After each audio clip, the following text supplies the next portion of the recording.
Átila, o Huno, o homem que fez a Europa tremer e morreu de nariz sangrando. Imagine um homem tão temido que seu nome virou sinônimo de destruição. Não estamos falando de vilão de filme, estamos falando de Átila, o Huno, também conhecido como o flagelo de Deus. Sim, a Europa inteira acreditava que Deus estava tão irritado com eles que mandou Átila como punição. Ele não era apenas um conquistador, era uma lenda viva, o pesadelo coletivo de reis, generais e camponeses. Onde os hunos passavam, sobravam apenas cinzas, gritos e um silêncio desconfortável. Se você acha que hoje em dia o mundo está caótico, é porque não viveu no século V, quando cada amanhecer vinha com a dúvida: será que hoje os hunos chegam aqui? Mas antes de ser o terror da Europa, Átila foi apenas um garoto huno crescendo numa tribo nômade. E ser huno não era exatamente uma infância cheia de abraços e leite com chocolate. Desde cedo, eles aprendiam a cavalgar, caçar e sobreviver em lugares onde até a esperança desistiria de viver. Átila cresceu vendo sangue, guerra e fogo, e absorveu tudo isso como se fosse treinamento para se tornar o monstro que seria no futuro. Quando ainda jovem, foi levado como refém para Roma por um tempo, para garantir paz entre hunos e romanos.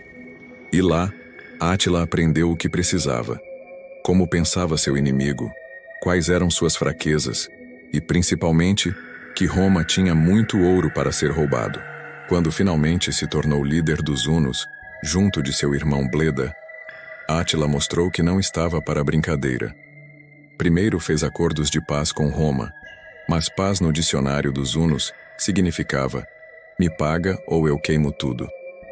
Roma pagava, aliviada, mas quando achou que poderia parar de pagar, Átila mostrou o que acontecia: cidades queimadas, milhares mortos e um recado claro: nunca brinque com um huno.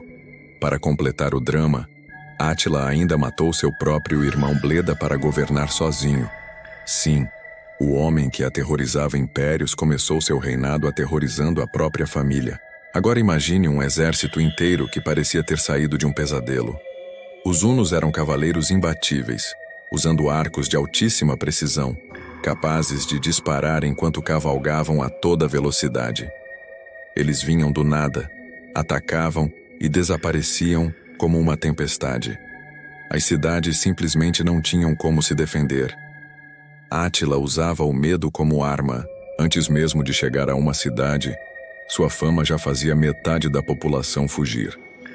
Era como se o marketing do apocalipse fosse patrocinado por ele. E claro, Átila adorava essa reputação.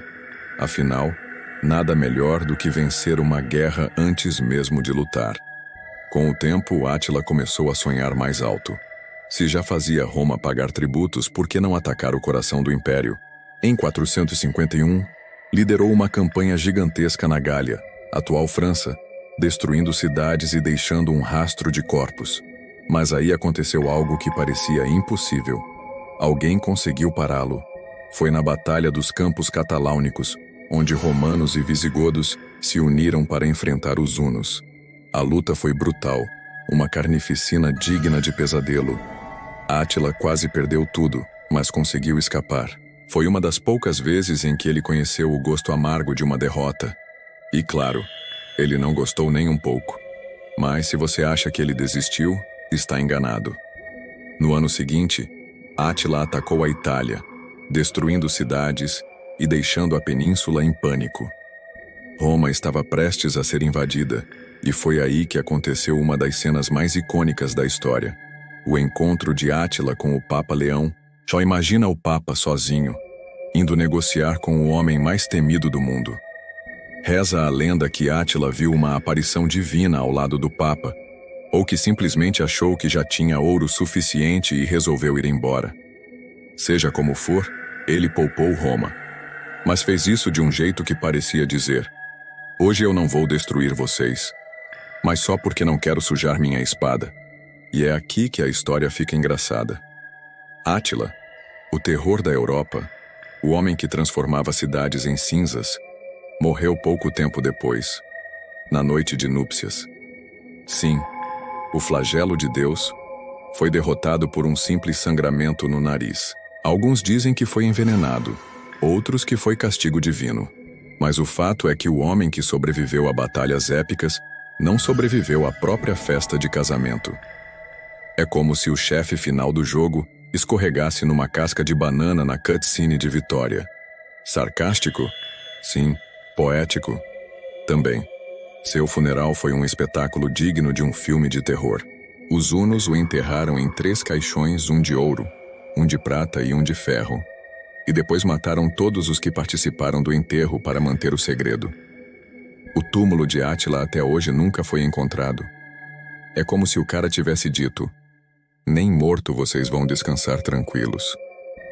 É o final perfeito para alguém que passou a vida inteira transformando a Europa em um parque temático de destruição. O legado de Átila ainda ecoa.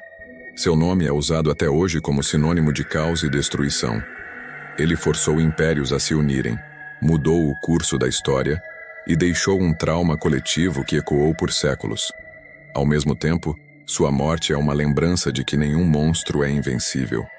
Às vezes basta um pequeno detalhe para derrubar até o maior dos titãs. E aí, gostou desse mergulho no lado mais sombrio da história?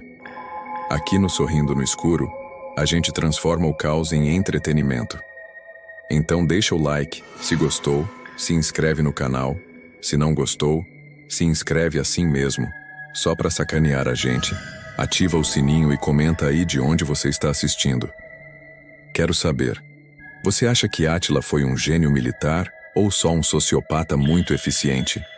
Vamos rir juntos no escuro, porque o mundo é um lugar melhor quando você encara o terror com uma boa dose de sarcasmo. Muito obrigado por nos assistir e até a próxima.